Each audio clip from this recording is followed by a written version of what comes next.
ಶ್ಲೋಕ 12. ಯುಕ್ತಃ ಕರ್ಮಫಲಂ ತ್ಯಕ್ತ್ವಾ ಶಾಂತಿಮಾಪ್ನೋತಿ ನೈಷ್ಠಿಕೀಂ ಅಯುಕ್ತಃ ಕಾಮಕಾರೇಣ ಫಲೇ ಸಕ್ತೋ ನಿಬಧ್ಯತೆ. ಅನುವಾದ: ಒಂದೇ ರೀತಿಯಾಗಿ ನಿಷ್ಠೆಯಿಂದಿರುವ ಆತ್ಮನು ಪರಿಶುದ್ಧ ಶಾಂತಿಯನ್ನು ಹೊಂದುತ್ತಾನೆ, ಏಕೆಂದರೆ ಅವನು ಎಲ್ಲ ಕರ್ಮಫಲಗಳನ್ನು ನನಗೆ ಒಪ್ಪಿಸುತ್ತಾನೆ.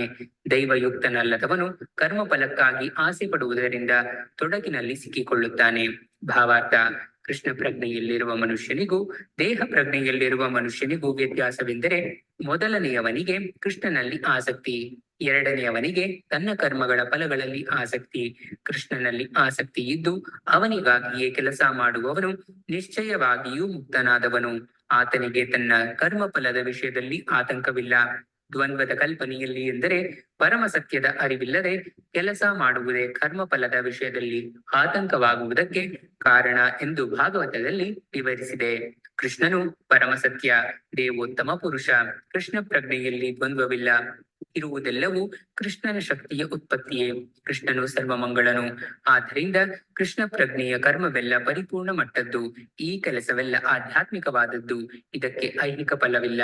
ಆದ್ದರಿಂದ ಕೃಷ್ಣ ಪ್ರಜ್ಞೆಯು ಸಂಪೂರ್ಣ ಶಾಂತಿಯನ್ನು ತರುತ್ತದೆ.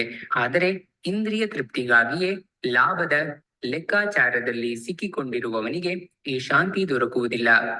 ಇದೇ ಕೃಷ್ಣ ಪ್ರಜ್ಞೆಯ ಗುಟ್ಟು. ಕೃಷ್ಣನನ್ನು ಬಿಟ್ಟು ಅಸ್ತಿತ್ವವಿಲ್ಲ ಎನ್ನುವ ಅರಿವೇ ಶಾಂತಿ ಮತ್ತು ನಿರ್ಭಯಗಳ ನೆಲೆ.